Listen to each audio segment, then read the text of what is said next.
Hey, Mike Ratner, Mike'sMastermind.com. I'm going to talk a bit about the MASS TRANCE. It's one of my oldest domain names and ideas, MASSTRANCE.com. And we're talking about societal hypnosis, at least disattraction. So we're attracted to things that sort of are counter to our better nature and the greater good that we could exalt if we were a bit more conscious in our engagement.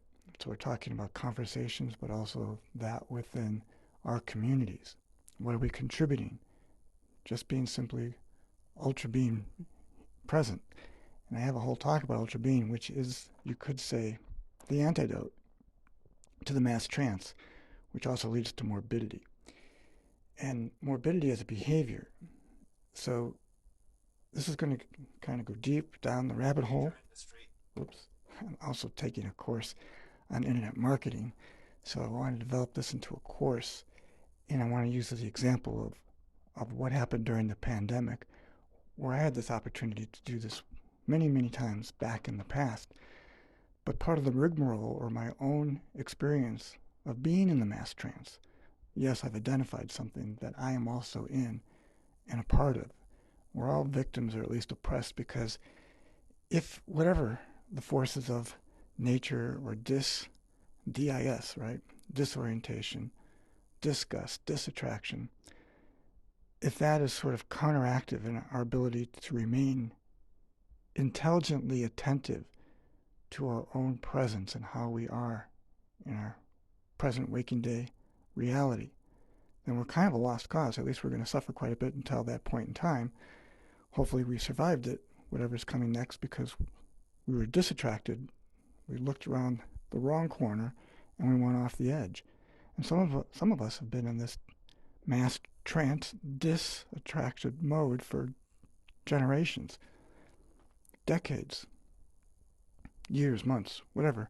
The experience is if there's something that you know where there's a course correction needed, well, this is going to be the opportunity for that kind of quality engagement. And I'll explain. Hitro, hence we begin. Mike's Mastermind. I don't have any intro. This is sort of like a really plain spoken word podcast. Mike'sMastermind.com for the whole, you could say, grand scheme of ideas of where this all kind of comes together. You can go to Grand Tour Idea, plural.com. So grand, like if you had a grand, GRAND, tour, like you're getting some kind of really experiential vacation, uh, vocation. And then you get sort of the scaled down ideas that then will lead to other writings and recordings like this. You go to grandtourideas.com. Okay, enough for the self-indulgent promos. So the masstrance.com is really writing about conformity that's kind of going extreme.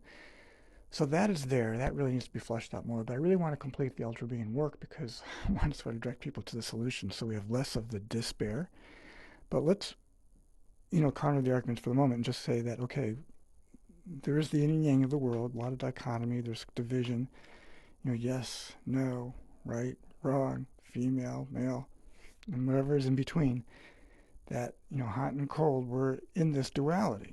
So if we're pointing the fingers at something, we have to sort of be a little bit aware of this presence, this intelligence that's observing, and then making a judgment of it, because this is then recognition of the mass trance, right? There's this idea of superiority, you're better than thou, or everybody else has got the issue, but not you. Well, you're in the thick of it. So it can be challenging, but let's look at it in that way as an opportunity to, the gain would be self-mastery, personal growth, sort of an outcome that is sort of the delight at the end of the tunnel. So it is a process of, you could say, intellectual maturity, because we want to get out of our own stinking thinking, at the same time recognize that we can't think ourselves out of the box. You have to recognize things. So it's an instantaneously knowing, which is a bit different.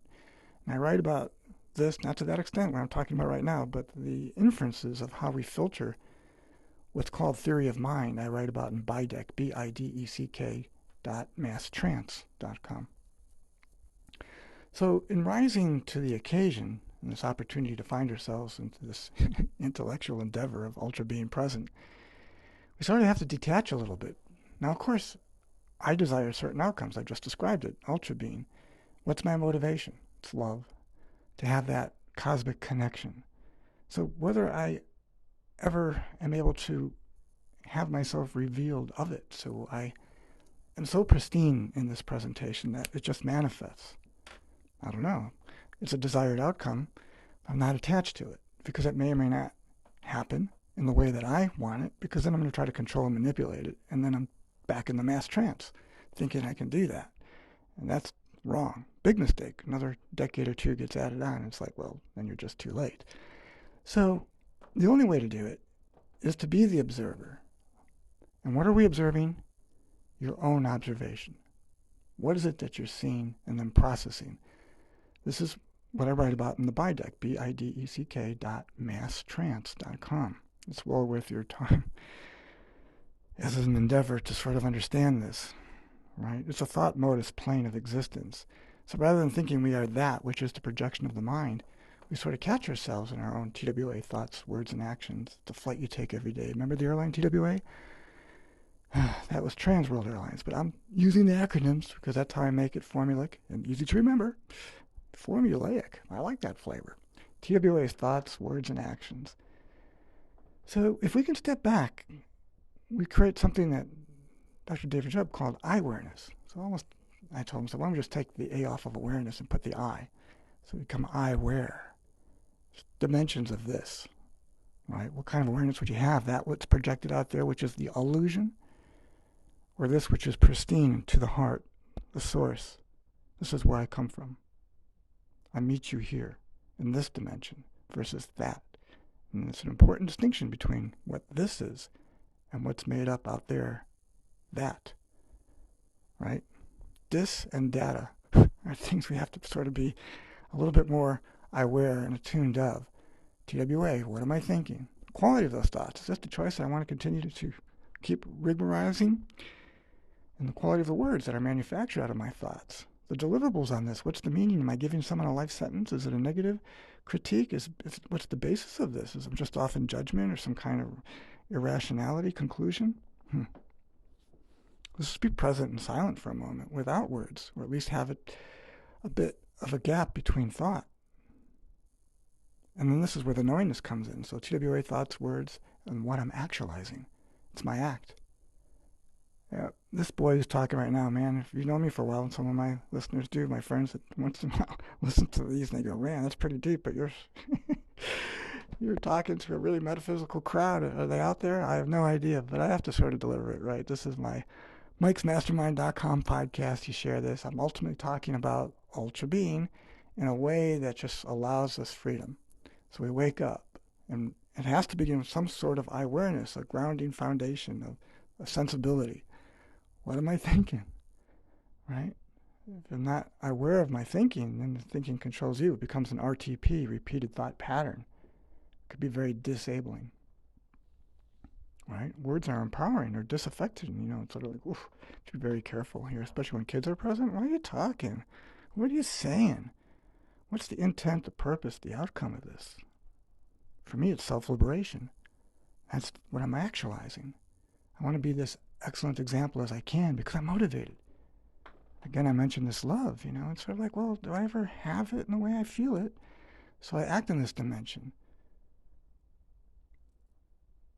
TWA, thoughts, words, and actions. So this is stage one. This groundedness, the observer being observed. You can also study Weltschloss, which is the world that we're dwelling in. It's the German word, world, Schloss, which is like a fine dwelling, the world that we've built. What are we building into now? We're deconstructing. From this detached perspective, it's going to allow us more freedom to decipher, to filter in this thought modus plane of the BIDEC, my beliefs, my intentions, the direction that I'm taking this. What are my desires related to this? What is it that I'm engaging that's really in my mind? Because I'm going to treat it in the way that's going to respond, right? If I treat somebody kindly and lovingly, there's a good chance that maybe they're going to respond in kind versus me insulting them or putting them down or just, right? Now, of course, sometimes we catch ourselves so we can get out of the reaction that controls you. Sometimes things might be necessary that you think in the moment had to be said, and then maybe later on you come to a different conclusion. I've got a lot of regrets. And these have been my life lessons that sort of motivated me towards this refinement or this ideal of it. So my TWA, at least, in the regard of my thoughts, words, and actions, they are reflecting this versus that. Yet the observer being observed needs to be aware of how people are living in the projection, and that is the mass trance. And we all know the dangers of waking up a sleepwalker. People are living out whatever it is that's going on in their mind. And on a societal level, where I describe this mass trance, there are social constructs and agreements and illusions. And because they're so woven into the fabric of the society, we operate within that dimension, right? I've lived in different countries, and so, believe it or not, I've been to places where I showed them a dollar bill. They did not know what that was because the color of their money and their currency was totally different. And you'd think they'd still know the American dollar. I'm an American. Who's talking like one? So the idea is that, like different realities for different strokes for different folks, they're in their world. And right now, because of the political divisions going on in our society, people are looking through that particular lens. And they've gotten their information or perceived awareness of what they are projected into out there. That illusion is the mass trance, right? Whether they think it's all fake news or conspiracy theories or someone said this, it was a lie, but they believe it to be true. Sort of like, well, okay, this is going to be a challenge, right? Because there's so much conformity, herd mentality. This is what I heard, and you believe it without any type of critical thinking because that's being frowned upon. We don't want you thinking. We don't want you woke. We don't want you doing this or that. Well, okay, you know better, right? I guess so. And I'm not saying I know better. Because if I did, then I would be in the mass trance. I'm observing a play. It's a movie, right? And sure, as an audience member, I'm a contributor to the reaction of what I'm observing. Observing. So we have to step back. So I can observe myself in the rigmarole. And this is the beginning of being able to wake up in the mass trance and yet not be so shockingly jolting that you're off-putting everybody else and putting them deeper into sleep. So the trick analysis simply is being present. And yes, we want to use this as an opportunity, and this is the challenge, to maintain so that you become some semblance of where someone gets you from this perspective is like, hey, not to say you're a know-it-all, or you've got it, man, you got it all figured out. But you catch yourself. This is the practice of ultra being present, practice of being present. And this is the gift. So I might come into the play, a certain scene's playing out. I write about this, I wrote a little bit, but I talked about it about the ARF, A-R-F, Arena Ratio Fields. I just played it the other day again. It's not often that I replay my old stuff because I'm always making new stuff. But, I've played it, a few times over the last, maybe, 4 or 5 months since I talked about it. ARF, Arena Ratio Fields. And this is the dimension which we're playing on. If we can kind of recognize sort of the vibe, we can play into it in a way that it sort of flows more so in the direction where there's an agreement among the participants. It could be your significant other or your pet or just, someone you're having a conversation with.